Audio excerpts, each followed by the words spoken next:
এই আপুর সাথে এমন একটি ঘটনা ঘটবে, তাও আবার নিজের বাড়িতে। উনি বুঝে উঠতে পারতেছে না উনার সাথে কি হচ্ছে। উনার কথা হচ্ছে বাড়ি ছিল ফাঁকা, তাহলে ফাঁকা বাড়িতে এরকম আওয়াজ কোথার থেকে আসলো? উনি ১ পা ২ পা করে এগিয়ে চলে আসলো হলরুমের দিকে। উনি হলরুমের দিকে এসে আরো সামনের দিক থেকে আওয়াজটা বেশিভাবে শুনতে পাচ্ছে। এইজন্য উনি চলে আসতেছে। উনি আসার পরে আরেকটা রুমে দেখলো যে না, এই রুমে তো কেউ নেই। তাহলে আওয়াজটা কোথা থেকে আসলো? উনি আসলে বুঝতেছে না যে উনার সাথে কি হচ্ছে। হঠাৎ করে মনে হলো আওয়াজটা এদিক থেকে আসতেছে। উনি আবার একটু ভালোভাবে দেখার চেষ্টা করতেছে যে আওয়াজটা কোথা থেকে আসে।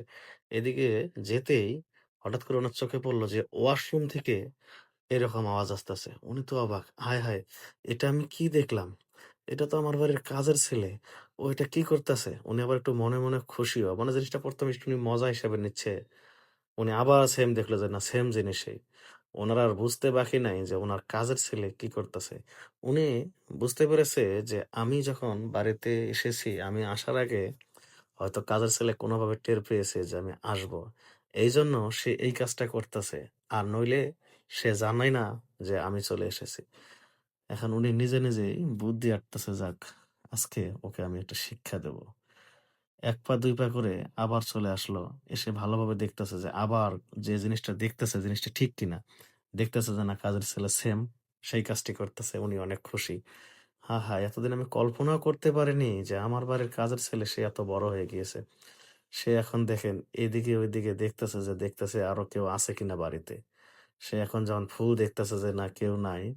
এখন উনি হঠাৎ করে চলে যাচ্ছে মেইন দরজার কাছে, আবার গিয়ে সেই দরজাটা খুলে দেখলো যে বাইরে কেউ আছে কিনা। দেখলো যে না, বাইরে কেউ নেই। সে আবার দরজাটা আস্তে, আস্তে করে দরজাটা লাগিয়ে দিল। দিয়ে এখন অনেক খুশি। হায়, হায়! কাজের ছেলেকে আজকে আমি এমন একটা সারপ্রাইজ দেব, কল্পনাও করতে পারবে না। উনি আবার ১ পা ২ পা করে সেই চলে আসলো ওয়াশরুমের দিকে। আর কাজের ছেলে কিন্তু তার কাজ সে চালিয়েই যাচ্ছে। এবার দেখেন, উনি তারপরও মনের মধ্যে একটা ভয়। কারণ ম্যাডাম হয়ে কাজের ছেলে এরকম একটা জিনিস দেখবে। এখন উনি অনেক খুশি হয়ে কাজের ছেলের এই জিনিসটা দেখে মানে উনি বুঝে উঠতে পারতেছেন এটা কি হচ্ছে। এবার সাহস করে কাজের ছেলেকে ডাক দেবে। "কিরে, এইদিকে আয়। তুই এত বড় হয়ে গিয়েছিস, আমি তো কল্পনাও করতে পারিনি, হ্যাঁ? হায়, হায়! তোর এইরকম অবস্থা।"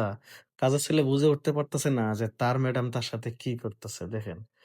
এখন কাজের ছেলেকে নিয়ে এসে বলতেছে, "কি দরকার তোর এই যে হাতে এরম, এরম করার দরকার, হ্যাঁ? ফুল বাড়ি তো ফাঁকাই। তোর এরকম না এরকম করে আমাকে ডাকতি, আমাকে দেখতি, আমাকে জড়িয়ে ধরতি। কোন সমস্যা ছিল?" এই কথা বলে যখন কাজের ছেলেকে উনি জড়িয়ে ধরতে গেল, তখন কাজের ছেলে লাফ দিয়ে উঠল। "ম্যাডাম, আপনি আমার সাথে এসব কি করতেছেন?" কয়, "কি করতেছি মানে? তুই কিছু বোঝোস না? আমি তো ভালো করে জানি তুই এই বাড়িতে ইচ্ছাকৃতভাবে এরকম করতেছিস। মানে আমি যেন এসে তোকে দেখি। তাও আবার ঘরের দরজা খুলে রেখেছিস। তুই বুঝিস না?" তখন কাজের ছেলে বলছে, "দেখেন, আপনার মাথা ঠিক নাই, বুঝতে পেরেছি। এই যে দেখেন স্যাভলন, আর এই যে দেখেন এই যে লেদার। আমি শেভ করব। আমার দাড়ি মোছ বড় হয়ে গেছে। শেভ করব, কিন্তু লেদার এই শেভিং ক্রিম শেষ হয়ে গেছে। এইজন্য আমি মানে এটা এরকম করে ঝাঁকাচ্ছি। কারণ জিনিসগুলো যেন মাথায় আসে, তখন এখান থেকে নিয়ে আমি শেভ করব। আর আপনি কি নাতে কি মনে করছেন?"